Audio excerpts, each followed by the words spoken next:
എന്തോ ഇടിയാണോ അത് ഇടിച്ചോ അത് ഇടിക്കും പകർന്നു പോയി 31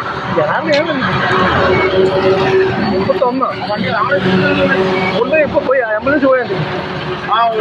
പോയി അതിനോ സീരിയസാ പൊളിച്ചല്ലേ എടുത്ത ഇപ്പോൾ വാഴത്തോപ്പിൽ നടന്ന അപകടമാണ് പ്രൈവറ്റ് ബസ്സും വാഹനം